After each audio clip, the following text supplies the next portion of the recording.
அவ்வளவுதான். இதுக்கப்புறம் சச்சின் டெண்டுல்கருடைய வீக்னஸை நம்ம கண்டுபிடிச்சாச்சு. இதுக்கப்புறம் யாரு பவுலிங் போட்டாலும் அவரை ஈஸியாவே விக்கெட் எடுத்துடலாம் அப்படின்ற ஒரு அதுப்பு பேச்சோட ஆஸ்திரேலியா பவுலர்கள் 2003ஆம் ஆண்டு டிசம்பர்ல பேசிட்டு இருந்தாங்க. 2003ஆம் ஆண்டு உலகக்கோப்பையில சச்சின் டெண்டுல்கர் தன்னோட அதிரடியான ஆட்டத்தினால இந்தியாவை இறுதி போட்டி வரைக்குமே எடுத்து சென்றிருந்தாரு. அது மட்டும் இல்லாம 2003 உலகக்கோப்பையில அவர் ஆடிய 11 ஆட்டங்கள்ல 673 ரன் குவிச்சிருந்தாரு. ஒரு உலகக்கோப்பை டோர்னமெண்ட்ல அதிக ரன் குவிச்சது அதுவாதான் இருந்தது. இப்படி இருக்க சச்சின் டெண்டுல்கருடைய பிரைம் ஃபார்ம்ல அவர் இருந்தார் அப்படின்ற மாதிரியே நம்ம சொல்லிடலாம். அவர் தொட்டதெல்லாமே செஞ்சுரிஸாவும் ஹாஃப் செஞ்சுரிஸாவும் மாறிட்டு இருந்தது. இந்த நிலையில ஆஸ்திரேலியாவுக்கு சுற்றுப்பயணமா இந்தியா போறாங்க.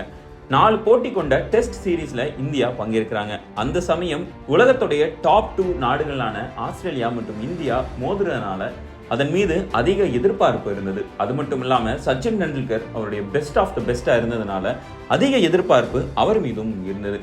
இந்த நிலையில சச்சின் டெண்டுல்கருக்கு இருக்கிற ஒரு வீக்னஸை ஆஸ்திரேலியா பவுலர்கள் கண்டுபிடிக்கிறாங்க. அதே மாதிரியான ஒரு பாலை பவுல் பண்ணி சச்சினை சொல்லி விக்கெட் எடுக்கிறாங்க. முதல் 3 டெஸ்ட்ல சச்சின் டெண்டுல்கர் பயங்கரமா திணறாரு. இன்னும் சொல்ல போனோம் அப்படின்னா முதல் 3 டெஸ்ட்ல அவர் ஆடின 5 இன்னிங்ஸ்ல மொத்தமே 82 ரன்கள் தான் எடுத்திருந்தாரு. அதுல 2 முறை டக் அவுட்டும் ஆகியிருந்தாரு. ஒரு வீரர் தன்னுடைய பெஸ்ட் ஃபார்ம்ல இருக்கும் பொழுது இந்த மாதிரியான ஒரு பெர்ஃபார்மன்ஸை யாருமே எதிர்பார்க்கல. அப்படி எதிர்பாராத ஒரு இன்னிங்ஸை சச்சின் டெண்டுல்கர் தொடர்ந்து ஏமாற்றம் கொடுத்துட்டே இருந்தாரு. அது மட்டும் இல்லாம சச்சின் டெண்டுல்கருடைய வீக்னஸை நம்ம எல்லாருமே கண்டுபிடிச்சிட்டோம். இதுக்கப்புறம் அவருடைய விக்கெட்டை ஈஸியா எடுத்துடலாம் அப்படின்ற ஒரு ஆனந்தத்துல ஆஸ்திரேலியா பவுலர்கள் இருந்தாங்க. குறிப்பா கில்லஸ்பி, பிக்கல், மகில், பிரெட்லி, வில்லியம்ஸ் அப்படின்னு பலரும் அவரோட விக்கெட்டை சொல்லி எடுத்த மாதிரியா இருந்தது. இப்படி தொடர்ந்து அடுத்தடுத்த விக்கெட்டுகளை அவர் ஈஸியா விடுறதுனால இந்தியாவுடைய கேப்டன் சௌரவ் கங்குலி ஒரு விஷயத்த பண்றாரு. 3வது டெஸ்டுக்குள்ள 2வது இன்னிங்ஸ்ல அது வரைக்கும் 4வது வீரரா இறங்கிட்டு இருந்த சச்சின் டெண்டுல்கர் 5வது வீரரா டீப்ரமோட் செய்யப்படுறாரு. அந்த 5வது இடத்துல அவர் ஆடின ஆட்டத்திலையும் பெருசா அவர் சோபிக்கல. இப்படி சச்சின் டெண்டுல்கர் என்ன ஆச்சு அப்படின்ற ஒரு ஹெட்லைன்ஸ் உலகம் எல்லாமே பரவச்சு. இந்த நிலையில சச்சின் டெண்டுல்கர் அவரை பற்றிய சில விஷயங்களை அவர் மாற்றிக்கொண்டாரு. அவருடைய வீக்னஸ் என்ன அப்படின்றத ஆப்போனன்ட் கணிச்சிட்டாங்க அப்படின்றத அவர் உணர்றாரு.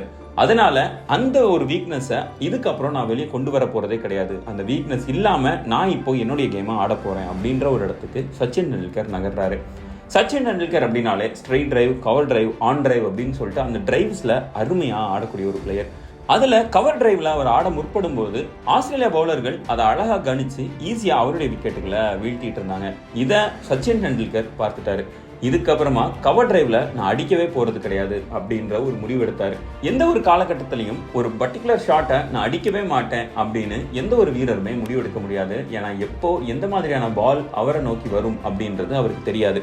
அதுலயும் குறிப்பா கவர் டிரைவ் அப்படின்றது சச்சின் டெண்டுல்கருடைய ஒரு ஸ்ட்ரென்த்தாவே இருந்தது. கவர் டிரைவ்ல சச்சின் ஆடினாங்கன்னா கண்டிப்பா அது 4ஆ தான் மாறும் அப்படின்ற ஒரு நிலையில இருக்கும்போது இதுக்கப்புறம் நான் கவர் டிரைவ் ஆட போறது கிடையாது. கவர் டிரைவ் ஆடாம நான் என்னுடைய ஆட்டத்தை நான் வெளிக்காட்டுறேன், நான் தான் பெஸ்ட் அப்படின்றத மறுபடியும் ப்ரூவ் பண்றேன் அப்படின்ற ஒரு முடிவோட 4வது மற்றும் கடைசி டெஸ்ட்ல சச்சின் டெண்டுல்கர் களமிறங்குறாரு. முதல் 3 டெஸ்ட்ல ஒரு போட்டி இந்தியா வெல்லுது, இன்னொரு போட்டி ஆஸ்திரேலியா வெல்லுது. அது மட்டும் இல்லாம இன்னொரு போட்டி டிரால முடியுது. ஸோ அந்த 4வது போட்டியில யார் வெற்றி பெறாங்களோ அவங்களுக்கு தான் அந்த சீரீஸ் அப்படின்ற ஒரு நிலையில சச்சின் டெண்டுல்கரும் இந்தியாவும் களமிறங்குறாங்க. முதல்ல ஓப்பனிங் களமிறங்கிய ஆகாஷ் சோப்ரா மற்றும் வீரேந்திர சேவாக் நல்ல ஒரு பார்ட்னர்ஷிப்பை கொடுக்குறாங்க. ஆனால் வீரேந்திர சேவாகும் ஆகாஷ் சோப்ராவும் அடுத்தடுத்து தங்களுடைய விக்கெட்டுகளை இழக்கிறாங்க. இதனால 3வது வீரரா ராகுல் டிராவிடும் 4வது வீரரா சச்சின் டெண்டுல்கரும் களமிறங்குறாங்க. சச்சின் டெண்டுல்கருடைய அன்றைய ஆட்டத்தில் ஒரு பயங்கரமான மாற்றம் தெரிஞ்சது. ஏதோ ஒரு வித்தியாசமாகவும் ஏதோ ஒரு கான்பிடென்டாகவும் அவர் ஆடுறாரு. அது மட்டும் இல்லாம அவருடைய விக்கெட்டை அந்த அளவுக்கு எளிதா அவர் விட்டு கொடுக்க போறது இல்லை அப்படின்றது தெரிஞ்சது. அவருடைய ஃபுட் ஒர்க்கா இருக்கட்டும், அவருடைய ரிஸ்ட் ஒர்க்கா இருக்கட்டும், அவருடைய ஸ்கேனிங்கா இருக்கட்டும், எல்லாமே ஒரு வேற லெவல்ல இருந்தது அப்படின்னு நம்ம சொல்லிடலாம். Bradley, Gillespie, Bracken, மகில், Steve Waugh, கேக்டிச், Damian Martin அப்படின்னு சொல்லிட்டு சச்சின் டெண்டுல்கருக்கு எதிராக பவுலிங் போடாத பிளேயர்ஸே கிடையாது. அதெல்லாம் குறிப்பா ஸ்டீவ் வாக் என்னைக்குமே பவுலிங் போட்டது கிடையாது. ஆனா அன்னைக்கு எப்படியாச்சும் இந்த பார்ட்னர்ஷிப்பை பிரேக் பண்ணி ஆகணும் அப்படின்ற ஒரு முடிவோட சச்சின் டெண்டுல்கர் வந்தாரு. ஒரு பக்கம் ராகுல் டிராவிட் நடைய கட்டினாலும் மறுபக்கம் சச்சின் டெண்டுல்கர் தன்னுடைய கேமை ஆடிக்கிட்டே இருந்தாரு. அவருக்கு நல்ல ஜோடியாக இருந்தாரு விவிஎஸ் லட்சுமணன். 2 பேரும் ஆஸ்திரேலியா பவுலர்களுக்கு சிம்ம சொப்பனமா இருந்தாங்க. அந்த ஒரு பார்ட்னர்ஷிப்பை பிரேக் பண்றதுக்கு படாத பாடுபட்டாங்க. ஆனாலும் 2 பேரும் கடைசி வரைக்கும் தங்களோட விக்கெட்டை விட்டு கொடுக்காமலே ஆடினாங்க. அதுலயும் குறிப்பா சச்சின் டெண்டுல்கர் அந்த சீரீஸ்ல 5 இன்னிங்ஸ் ஆடி 82 ரன்கள் மட்டுமே, அதாவது அவங்களோட ஆவரேஜ் 16 ரன்கள் மட்டுமே இருந்தது. அப்படி இருந்த சச்சின் டெண்டுல்கர் அன்னைக்கு வேற ஒரு கோணத்துல ஆடினாரு. அதன் மூலமா சச்சின் டெண்டுல்கர் தன்னுடைய முதல் 50 மற்றும் முதல் செஞ்சுரியை அந்த சீரீஸ்ல அவர் பதிவு செய்யறாரு. அது மட்டும் இல்லாம அந்த கேம்ல கவர் டிரைவ் ஆட போகிறது இல்ல அப்படின்னு சொன்ன அந்த இன்னிங்ஸ்ல சச்சின் டெண்டுல்கர் ஒரு கவர் டிரைவ் கூட ஆடாம கேமை அவர் நடத்தி முடிச்சாரு. 436 பால் பிடிச்ச சச்சின் டெண்டுல்கர் 241 ரன் எடுத்திருந்தாரு.